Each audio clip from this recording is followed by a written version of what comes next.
Thomas എറിക്സന്റെ surrounded by idiots എന്ന പുസ്തകത്തിലെ പ്രധാന ആശയങ്ങളിലേക്ക് ഒരു പെട്ടെന്നുള്ള നോട്ടം.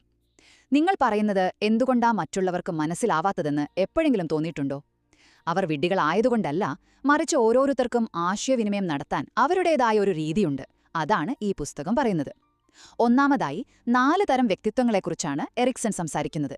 മനുഷ്യരെ 4 നിറങ്ങളായിട്ട് തിരിക്കാം. 1 റെഡ്, ഇവർ ലക്ഷ്യബോധമുള്ളവരും കാര്യങ്ങൾ വേഗത്തിൽ തീർക്കുന്നവരുമാണ്.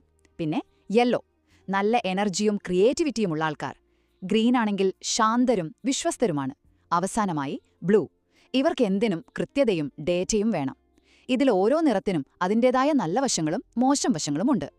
രണ്ടാമതായി, ഈ അഭിപ്രായ വ്യത്യാസങ്ങൾ എവിടെ നിന്നാണ് വരുന്നത്? സിമ്പിളാണ്, ഓരോരുത്തരുടെ മുൻഗണനകൾ വേറെ വേറെയാണ്.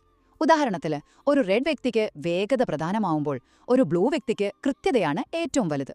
ഇവിടെ ആരാണ് ശരി, ആരാണ് തെറ്റ് എന്നൊരു ചോദ്യമേ ഇല്ല. അവരുടെ രീതികൾ വ്യത്യസ്തമാണെന്ന് മാത്രം. അപ്പോ ഇതെങ്ങനെ ശരിയാക്കാം? ഇതാണ് ഏറ്റവും പ്രധാനപ്പെട്ട കാര്യം.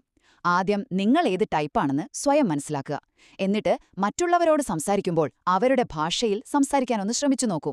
അതായത്, ഒരു റെഡ് വ്യക്തിയോട് നേരെ കാര്യങ്ങൾ പറയുക, ഒരു ബ്ലൂ വ്യക്തിക്ക് വേണ്ട എല്ലാ ഡീറ്റെയിൽസും കൊടുക്കുക. ചുരുക്കി പറഞ്ഞാൽ, മറ്റുള്ളവരെ അവരുടെ രീതിയിൽ മനസ്സിലാക്കാൻ ശ്രമിക്കുന്നത് തന്നെ പല തർക്കങ്ങളും ഒഴിവാക്കാനും നല്ല ബന്ധങ്ങൾ ഉണ്ടാക്കാനും സഹായിക്കും.